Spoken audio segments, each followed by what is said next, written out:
Hello.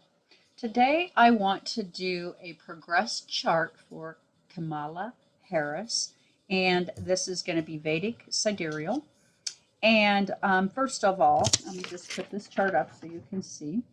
Um, and my arm is a little on the mangled side, so I'm going to try to do this balanced on one side. Okay, so there we are. There's her chart.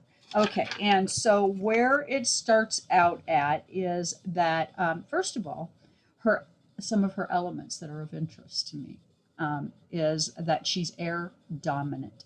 That means that she's in her mind a lot. She thinks a lot about things. She's very up in her head.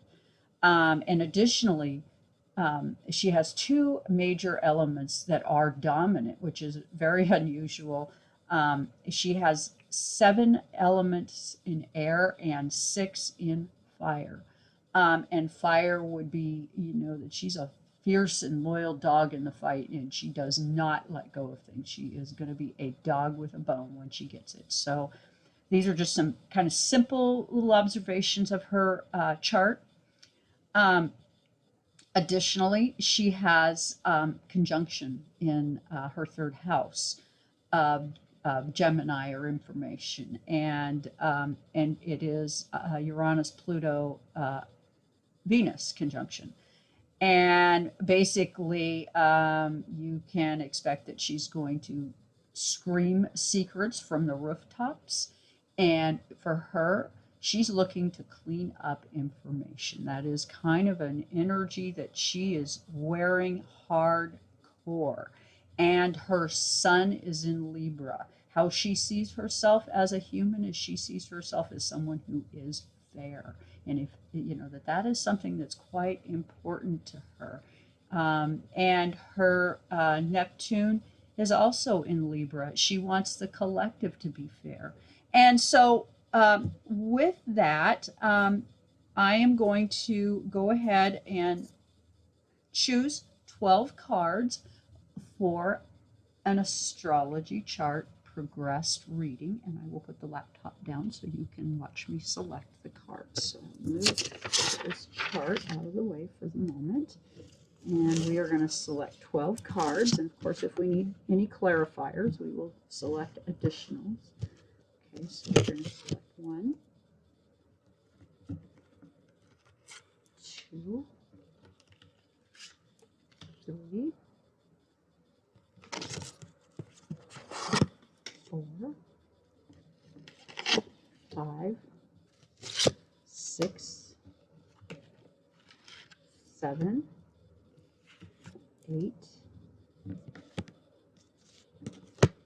9, 10, 11, and 12. All right, let's get these picked back up. All right, so we are asking the cards to tell us about Kamala and this progressed chart that we have.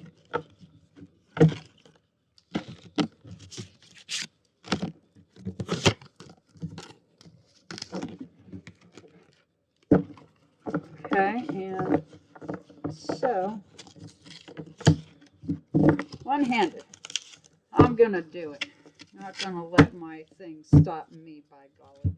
Okay, so here we go. Here is our chart, and it starts out well. Of course, it does. Her first house, she has Leo in Gemini, and basically that's in the house of Aries, or in your first house is how you're born, you're adjusting to being alive, and your need is survival. So that is the very first house.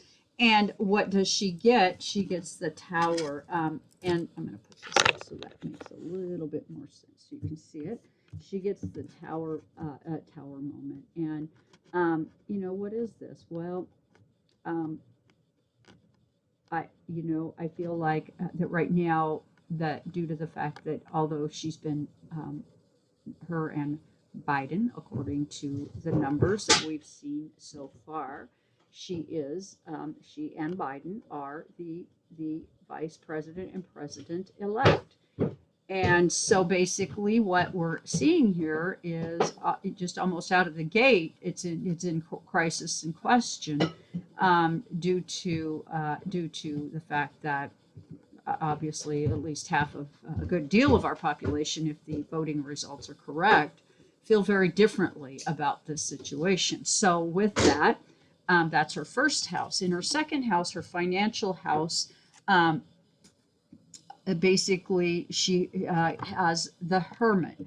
That in our collective progressed state, um, she's coming into a financial situation that is in retreat, and this is a major arcana. This is two major arcanas in a row. This is the Tower and the Hermit, where you can see that there's a woman that's got a light and keeping herself warm, by covering herself, but she has a light guiding her forward.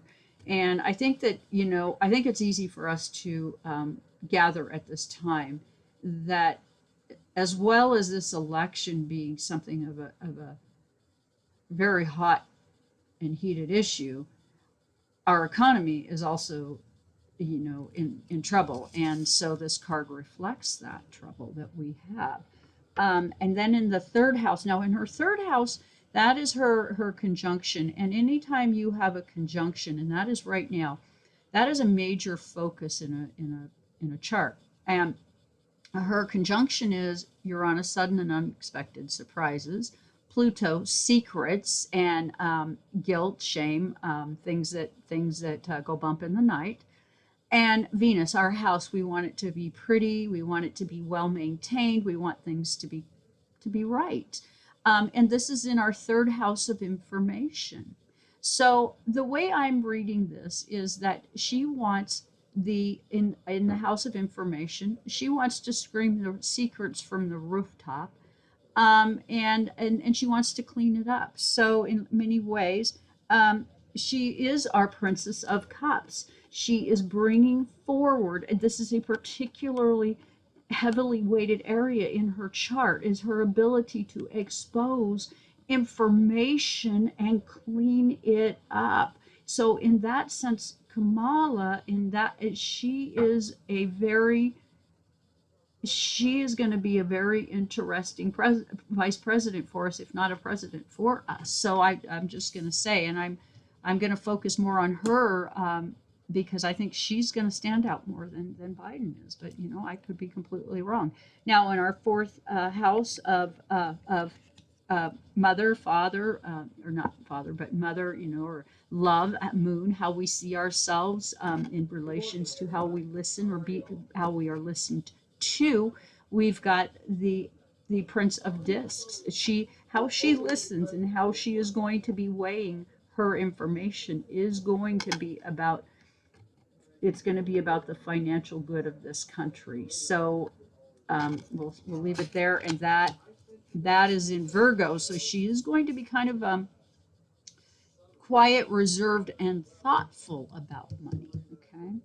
In her fifth house, she has again a conjunction Sun and Venus. How she sees herself.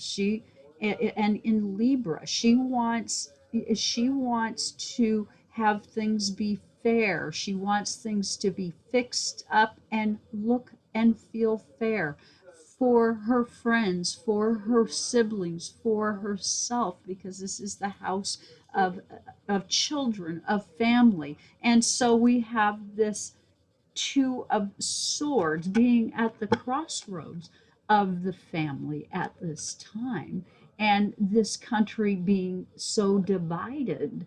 And she has a conjunction there to bring forward something to clean it up.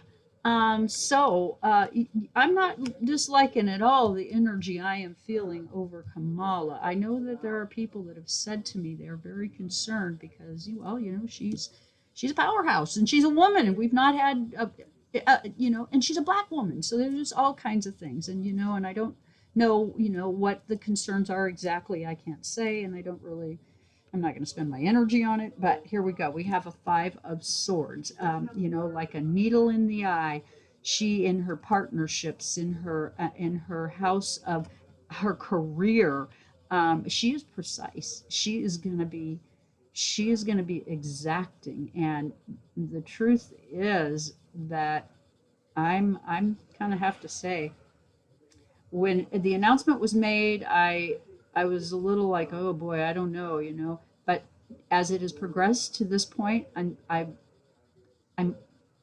quietly hopeful. Okay, so in the seventh house of partnerships, we've got rapid transformation. Something is going to happen, and that is in her destiny, or her I can never remember how to say this part for anyway, and that is in Capricorn. um, so her destiny is in partnerships, and she's about to experience, obviously, because she is now vice president, uh, swift and rapid transformation, in Capricorn being that bigger global energy. um, and in the eighth house, the house of mystery, death, other people's money, real estate. She's got a Prince of Swords. She's going to bring forward some new ideas, financial ideas, which doesn't surprise me. I have been sensing for a while that kind of the way we are interacting financially, and the way we scream and holler about people of lower income receiving checks, that we're so concerned about welfare, but yet we give a welfare check away on a regular basis to big corporations. And I almost feel like I'm tithing, not to the church, but to the corporation. And so, I do think that that's going to get a look. I think that that might be something that isn't going to have to continue. Okay. In our ninth house of philosophy and partnerships, not partnerships, our house of philosophy and authority, we have Saturn in Aquarius, kind of that the limitations to the collective, and she gets the Prince of Cups. That she's bringing forward something, or the energy that's coming forward is going to be more based upon relationships. We're going to have, instead of this cold-hearted, I don't really care if you like it or not. It's going to be what it's going to be, and you're going to take it from us. And I feel like that's been what this last 4 years has felt like to me. And I really liked that Saturn moved in at this election and said, no, there's some limitations, and those limitations are going to be, the rules need to be followed. And, but at this time, there also that there's some limitations on how much they can do to us before the relationships become untenable. And right now, I'm seeing that we are embattled, but we have someone coming forward with information to help us with that. Okay.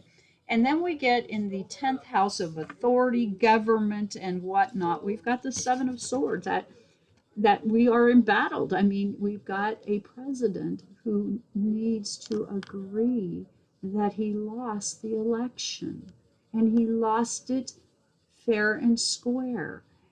And he's really not wanting to step into fairness, that intellectual skill. He's wanting to battle and fight this administration for that position. Okay. In the house of spirituality, she gets her moon is in Aries. Now, the moon in Aries, I actually have this feature, and sometimes I find it to be quite lovely, and in other times I find it to be quite irritating. And because it is a personal, I can speak of it, in some ways that are pretty probably, I can just talk about it. And the moon in Aries is one of these kind of configurations where we listen, But because Aries is a more of an immature sign in the zodiac, it's kind of our 1 and 2 year old state. How we listen is impaired. Okay, we listen, but it's with a deep sense of innocence, and sometimes it is difficult in that innocence for someone else to feel legitimately heard. And so we get the fool. She's going to always be a little hung up in this department, okay? And again, I'm going to say this because it is personal to me. I know about this, and I find myself kind of hurt for myself and my ability sometimes to listen and really take someone's pieces of information seriously. I tend not to suffer people's stories, easily. I will dismiss because my brain says, nope, it's a simple matter and I'm done. I'm not going to think about that anymore. So this is the kind of thing that you would have with an Aries moon. So she's going to skim over the top, and it is going to kind of hang her up at times, and especially in her philosophical ways. Okay, and then in her 12th house, she has uh, Jupiter in Taurus, and basically that's universal energy, and basically how she's gonna come forward and that use that big brain of hers, that big charismatic, and formulate a plan that brings us forward financially, because at this time we're kind of broken financially. I think that when we kind of figure out what this last 4 years has really cost us, um, we're gonna need some things. We're gonna need some help, and this is where we go. We get this King of Swords, and this would be Biden at the base of the pack. So yes, they are. It's going to be the king and the queen. The Queen of Wands and the King of Swords. That's Joe Biden and Kamala Harris. And we got some new things coming forward, and it is going to change some things in terms of how we do things financially, and or how we do things with our physical aspects. And with that, I thank you for joining me here today. Please do hit the like, share, and subscribe, and join me on www.twiggie.com. Thank you so much for joining me here today.